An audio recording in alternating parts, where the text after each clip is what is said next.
The reason why I have to do this in a part 2 is because for some reason my computer limits me to doing only a 10-minute video that I can upload up to YouTube, so I have to keep everything under 10 minutes. And I was approaching the 10-minute mark there. So to continue this, you know, these men have come into her apartment, and Monk pretty soon realizes that the first man, the man who wasn't killed, the man who was disguised as an electrical worker or something like that he works at a museum somewhere. So soon enough, Monk and Natalie are off to this museum to see if they can track down this man who had come into her apartment. So they're going. It's a crowded day in the museum. They're going through the museum, and they pass by this glass case containing the mummified remains of a man who died 4,000 years ago. And Monk, he stops to look at this glass case, and you know how he does. He looks at things like this with his hands like this, and he's examining the body very carefully, and he realizes, oh my God, this man didn't die of natural causes. This man was murdered. And he starts looking at the body more closely. You know, he wants to figure this out. The man was murdered 4,000 years ago. And Natalie, who had gotten ahead of him, has to come back and grab him by the arm and pull him away, and says to him, can we please solve my case before you work on a 4,000-year-old murder? And it's funny, right? And we know in part it's his obsessive, compulsive nature, but in part it's also his genuine passion for justice, and we admire that. We think, you know, that's great, that Monk cares about justice that much, that he's going to try to solve the case of a 4,000-year-old murder. So if we can admire that, if we think that's admirable in Monk, a 4,000-year-old case, why not a 2,000-year-old case? Judas only happened 2,000 years ago. So, you know, if we believe in that kind of justice, why not do it for Judas? Why is he different? Why is anything connected to the death of Jesus different from anything else? You know, we admire origin stories in general. In particular, for example, you know, when anthropologists and evolutionary biologists, and they look at the origins, they're studying the origins of the human race, and they want to figure out where human beings came from and how they developed. And we admire that kind of thing, right? We think it's great. We find it interesting and fascinating. Even though, what repercussions? Does it really matter where we're descended from? Is it going to make any difference today? I mean, who cares if we're descended from an orangutan or a baboon or a gorilla or a chimp? Does it make any difference? You know, I personally, I vote for the orangutan. I'd like to be descended from an orangutan. I mean, I'd like to be an orangutan. You ever seen orangutans? They always look like, they always have an expression on their face like they know a lot of jokes that they're just not telling anybody. And I'd love to be an orangutan. Be better than the kind of life I'm living today. But it really doesn't matter, does it? If we come from orangutans, gorillas, chimps, or whatnot. It doesn't matter at all. It might help to explain the behavior of certain Republicans. But other than that, it really doesn't matter. And yet we're interested in origin stories. And you know, and the story of Jesus' death, and in particular the part that accuses him of having some Jewish enemies who did him in, the story of Jesus' death is one of the foundational components. It's not the only component, but it's one of the foundational components of Western civilization. So resolving this means resolving the origins of Western civilization. If we can really resolve and prove what happened 2,000 years ago, and then prove how the story got distorted after the Gospels. The Gospel authors did a pretty good job of collecting the evidence. We just decided we shouldn't pay attention. We have let later tradition mess this up. And resolving that can have important repercussions for understanding the origins of Western civilization. I think it's important. Might be important to some people. Might threaten some people. And you know, this is about what later tradition did. So this means going up against religious authority, scholarly authorities, even the authority of popular opinion and popular culture. And that's kind of frightening, right? Because we want to resuscitate, we want to bring back to life voices from the past. And it's quite possible to bring them back to life. In the words of a Native American song or a Native American songwriter, we shall live again, we shall live again. That's the ghost dance. And it's possible to do this for certain historical figures connected to the life of Jesus. And even for the historical Jewish Jesus himself.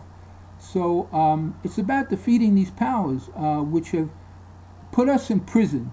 They put us in the prison of unconscious forces, invisible forces which control our lives. I mean, look here. I said in reality, this would never happen, justice for a homeless person, right? But we can fantasize about justice for a homeless person, which is why we enjoy these fictional cop shows. But we can't even fantasize about justice for Judas. If I tried to write a story about Judas or an Adrian Monk who goes back in time, scholars would put a stop to the story. They'd never let this get produced on TV.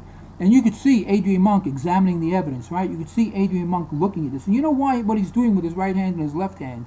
He's blocking out a priori knowledge. He wants to see only the evidence which is in between his two hands.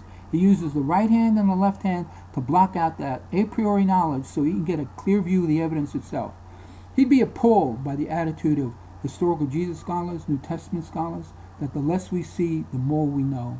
That would horrify him. I mean, my God, what is more opposite to genuine scientific procedure? And he'd be bent on solving this problem. And I'd like to believe that Adrian Monk, Patrick Jane, and Chief Brenda Lee Johnson herself, they'd be excited about this case, and they'd want to resolve the case of what happened to Judas. And you know, and here I am bringing up these fictional detectives, and it's pathetic that I have to do that. Why do I have to bring? Why can I only imagine fictional detectives interested in this? You want to see something really pathetic? I'll show you something really pathetic. Pathetic about me, anyway. I've got these candy wrappers here. I've got a bunch of them. I saved them. They're candy wrappers from vitamin C candies that I take. Now, I get a lot of vitamin C from broccoli, red peppers, orange juice. You know, I don't really need the vitamin C candies, but I like them. It's nice to have the extra thing. And this company in particular has taken to putting these various they call them pep talk, these little sayings to lift up your spirits. And I need them. I need anything to keep my spirits up. Because it's so hard going up against the powers that be, and nobody takes an interest in this. And so they have things here like take charge and mean it, power through, nothing you can't handle, don't give up on yourself, march forward, push on. But one of my favorites, it's kind of stupid.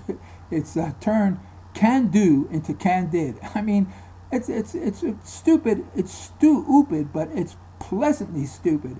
Turn can do into can did. I love these little things. And it's not as if I don't have really profound sayings, if you like, from figures from the past.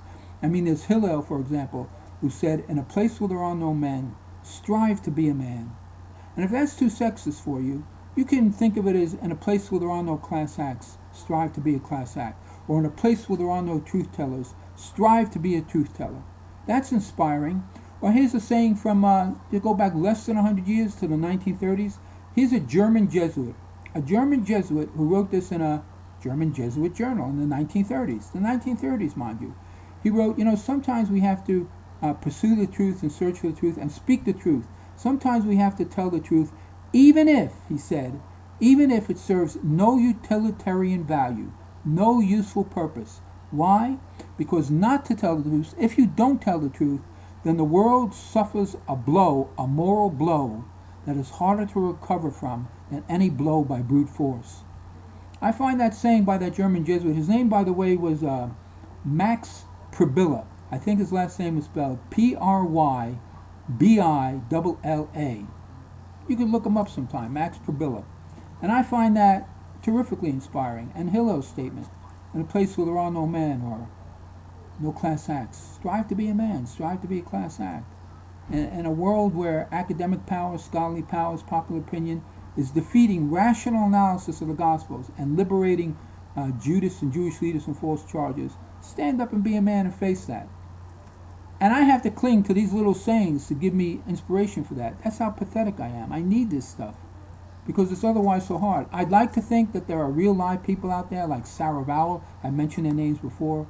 Sarah Vowell, Francine Prose, Maira Kalman would be great. Roger Rosenblatt, Cokie Roberts and her husband Steve Roberts. I mentioned Francine Prose, right? Rachel Donadio, Laura Miller. You know, anybody outside the field of New Testament scholarship. If you have an interest in this, please take an interest. If you have an interest, any interest in this, please do something about it. Don't leave it to the field of the experts. But if there are no living people like that, current people who have an interest in this, then all I can do is appeal to, Adrian Monk, Patrick Jane, Chief Brenda Johnson. These are the people who are, who might possibly, they care about justice for Judas. So isn't that important? There's probably even more reasons I could think of. I'm going to leave it there, amigos y compañeros. I've taken up too much of your time. But it's important, people. Let's get on with it. See you soon sometime in the next video. Hope to put up something soon. Take care. Bye.